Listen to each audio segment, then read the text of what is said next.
มันมักจะย่องเข้าไปในห้องนอนแล้วมานั่งอยู่บนตัวของเหยื่อหายใจรดต้นคอก่อนจะปลุกให้เหยื่อเนี่ยสะดุ้งตื่นด้วยเล็บของมันหากโชคร้ายเนี่ยก็จะถูกมันฆ่าตายในที่สุดครับกดติดตามเลยกดติดตาม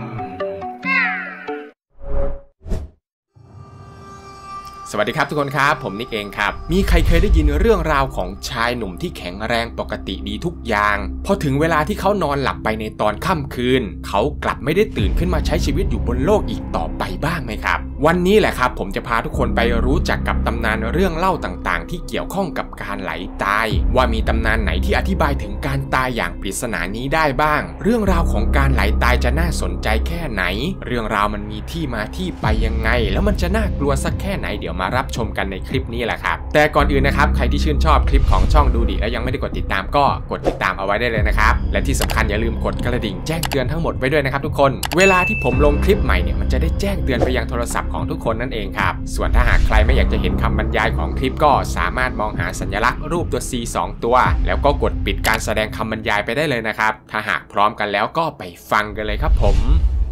การไหลตายหรือการตายในขณะนอนหลับโดยไม่ทราบสาเหตุเนี่ยสำหรับคนไทยคนลาวคนกัมพูชาหรือในแถบใกล้เคียงเนี่ยนะครับอาจจะเป็นเรื่องที่คุ้นชินเนื่องจากมันค่อนข้างที่จะเกิดขึ้นอยู่บ่อยครั้งแต่สำหรับคนในอีกซีกโลกนั้นมันกลับต่างออกไปครับทุกคนเพราะการตายแบบนี้ไม่ค่อยได้เกิดขึ้นกับพวกเขาบ่อยๆเหมือนกับที่เกิดขึ้นกับพวกเราครับชาวอเมริกันเนี่ยนะครับเพิ่งจะเริ่มรู้จักการไหลตายเมื่อราวๆ50กว่าปีที่ผ่านมานี่เองนะครับเนื่องจากในช่วงทศวรรษที่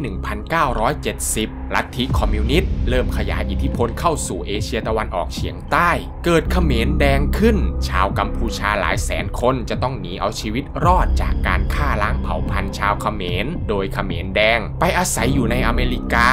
รวมทั้งชาวลาวอีกนับแสนคนที่ต้องลี้ภัยสงครามเนื่องจากเป็นช่วงที่สงครามเวียดนามเนี่ยกำลังร้อนระอุเช่นเดียวกันผู้อพยพจำนวนมากเนี่ยนะครับจะต้องจากบ้านมาพร้อมกับความหวาดกลัวมีอาการเครียดสะสมพวกเขามักจะนอนฝันร้ายทำให้ผู้อพยพส่วนใหญ่เนี่ยเลือกที่จะไม่นอนนะครับเพราะไม่ใช่เพียงแค่ฝันร้ายเท่านั้นนะครับที่ผู้อพยพกลัวแต่สิ่งที่พวกเขากลัวมากที่สุดก็คือกลัวว่าเมื่อหลับไปแล้วเนี่ยจะไม่ตื่นขึ้นมาอีกเลยเนื่องจากผู้อพยพหลายๆคนที่นอนหลับไปแล้วพวกเขาได้เสียชีวิตไปในระหว่างที่นอนหลับโดยไม่ได้มีอาการผิดปกติใดๆมาก่อนเลยครับคนที่ตายในขณะนอนหลับส่วนใหญ่เนี่ยนะครับมักจะเป็นชายหนุ่มที่แข็งแรงอายุระหว่าง19ถึง57ปีไม่ได้มีโรคภัยไข้เจ็บอะไรมาก่อนเลยซึ่งในขณะนั้นนะครับเจ้าหน้าที่ทางการแพทย์ของสหรัฐอเมริกาไม่เคยเจอเรื่องแบบนี้มาก่อนเลยพวกเขาจึงเรียกขานลักษณะของการนอนแล้วก็ตายไปแบบนี้ว่า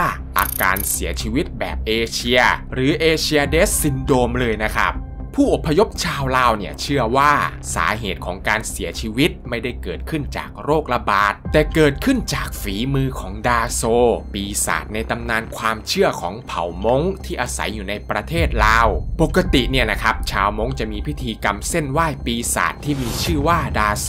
ซึ่งเป็นประเพณีที่สืบทอดกันมาเป็นเวลานานว่ากันว่าปีศาจตนนี้เนี่ยนะครับจะมีลักษณะคล้ายกับสัตว์ที่มีขนปกคลุมทั่วทั้งร่างกายมีเขี้ยวและก็กรงเล็บที่แหลมคมหากกรงเล็บหรือเขี้ยวของมันฝังไปที่ร่างของเหยื่อเมื่อใดเหยื่อรายนั้นก็จะเสียชีวิตในทันทีแต่บังเอิญว่าในช่วงสงครามเวียดนามกำลังร้อนระอุอยู่นั้นทำให้ชาวม้งเนี่ยไม่สามารถประกอบพิธีกรรมเส้นไหว้ดาโซได้พวกเขาจึงต้องเผชิญกับการเสียชีวิตอย่างปริศนาในขณะหลับซึ่งปัจจุบันนี้นะครับทางการแพทย์เนี่ยเรียกการตายลักษณะนี้ว่าโรคไหลตายหรือภาวะเสียชีวิตฉับพลันโดยไม่ทราบสาเหตุขณะหลับซึ่งเกิดจากความผิดปกติของกระแสไฟฟ้าในหัวใจทำให้เกิดภาวะที่หัวใจห้องล่างเนี่ยเต้นผิดจังหวะอย่างรุนแรงซึ่งยังไม่มีวิธีรักษาให้หายขาดนะทุกคนและจะพบบ่อยในผู้ชายตั้งแต่อายุประมาณ 25-50 ปีและก็เป็นเรื่องแปลกครับที่ถึงแม้ว่าโรคนี้จะสามารถเกิดขึ้นได้กับทุกคนทั่วโลกแต่มันกลับเกิดขึ้นกับชาวเอเชียมากเป็นพิเศษโดยเฉพาะเอเชียตะวันออกเฉียงใต้แถวบ้านเราเนี่ยแหละครับ จากสถิติในประเทศไทยนะครับพบว่าในจำนวนประชากร 100,000 คนจะมีคนที่ไหลตายเนี่ยประมาณ40 คนและส่วนใหญ่พบในภาคอีสานและก็บังเอิญอีกครับว่าเป็นผู้ชายมากกว่าผู้หญิงทางภาคอีสานในอดีตเนี่ยจึงเชื่อว่าเป็นฝีมือของผีแม่ไม้ที่แอบมาเสพสมกับผู้ชายในหมู่บ้านตอนกลางคืนและเอาตัวผู้ชายคนนั้นกลับไปอยู่ด้วยเหตุผลที่เชื่อกันแบบนี้เนี่ยก็เพราะว่าบ่อยครั้งครับที่ผู้ชายที่ยังหนุ่มแน่นแข็งแรงจู่ๆเมื่อพวกเขานอนหลับไปแล้วก็ตายอย่างไม่ทราบสาเหตุติดต่อกัน2 หรือ 3 คนในเวลาใกล้ๆกันชาวอีสานเนี่ยจึงมีความเชื่อกันว่าผีแม่ไม้กำลังตามล่าเอาชีวิตของชายหนุ่มไปอยู่ด้วยคนเฒ่าคนแก่ที่มีลูกหลานเป็นผู้ชายก็จะนำเอาเสื้อผ้าสีแดงมาแขวนเอาไว้ที่หน้าบ้านหรือให้ผู้ชายเนี่ยทาเล็บให้เหมือนกับผู้หญิงเพื่อหลอกให้ผีแม่ไม้เข้าใจว่าชายหนุ่มผู้นั้นไม่ใช่ผู้ชายแต่เป็นสาวประเภท2หรือนำเอาประหลัดขิกเนี่ยมาห้อยไว้ที่หน้าบ้านหรือทำหุ่นฟางสวมหมวกและก็ให้มีอวัยวะเพศชายเนี่ยเสียบเอาไว้ให้เห็นอย่างเด่นชัดปักไว้ที่ประตูบ้านเพื่อให้ผีแม่ไม้เนี่ยเอาประหลัดขิกหรือหุ่นฟางนั้นไปแทนครับหลายร้อยปีมาแล้วนะครับทุกคนในหลายชุมชนหลากหลายวัฒนธรรมทั่วโลกได้ให้คำตอบของการตายอย่างลึกลับแบบนี้ว่าเป็นเรื่องของมนต์ดำและก็พูดผีปีศาจที่ถูกเล่าต่อๆกันมาจนกลายเป็นตำนานและแนวทางปฏิบัติเพื่อไม่ให้เกิดเรื่องนี้ขึ้นอย่างตำนานเก่าแก่ของชาวนอร์ธซึ่งเป็นต้นกำเนิดของคำว่าฝันร้ายที่เป็นที่รู้จักกันในปัจจุบันจะมีปีศาจตนหนึ่งครับที่มีชื่อว่าแม่ที่มักจะเที่ยวออกมาสร้างความหวาดกลัวให้กับผู้คนในตอนที่พวกเขาหลับไหลแม่นั้นนะครับเป็นสิ่งมีชีวิตเหนือธรรมชาติที่จะทรมานผู้คนโดยการทำให้เกิดฝันร้ายมันจะปรากฏตัวต่อหน้าเหยื่อที่กำลังนอนหลับสนิทหลังจากนั้นก็จะค่อยๆขึ้นไปนั่งทับบนร่างหรือบนหน้าอกของเหยื่อทำให้เกิดฝันร้ายขึ้นหรือบางทีเนี่ยมันก็จะทำการถักเปียให้กับเหยื่อของมันในตอนกลางคืนหากเหยื่อคนใดโชคร้ายเนี่ยก็จะไม่ได้ตื่นขึ้นมาอีกเลยเนื่องจากถูกแม่เนี่ยเอาชีวิตไปในความฝันครับหรือในตำนานความเชื่อของชาวฟิลิปปินส์เนี่ยนะครับก็จะมีวิญญาณร้ายตนหนึ่งที่ถูกเชื่อว่าเป็นสาเหตุของการตายในระหว่างนอนหลับโดยไม่ทราบสาเหตุมันเป็นวิญญาณร้ายที่สิงสถิตอยู่ในต้นไม้มีลักษณะคล้ายกับหญิงสูงอายุอ้วนน่าเกลียดพวกเขาเรียกมันว่าปฏิบัติซึ่งมันจะออกมาติดตามมนุษย์ผู้ที่ไปสัมผัสต้นไม้ที่มันอาศัยอยู่หรือโค่นเอาต้นไม้ที่มันสิงอยู่มาทำบ้านหรือทำของตกแต่งบ้านปฏิบัติเนี่ยมันจะรอให้เหยื่อของมันนอนหลับแล้วมันจะออกมานั่งทับบนหน้าอกของเหยื่อจากนั้นก็จะดึงเอาวิญญาณของเหยื่อออกจากร่างไปเหลือไว้เพียงร่างที่ไร้ลมหายใจกลายเป็นศพในตอนเช้านั่นเองค่ะ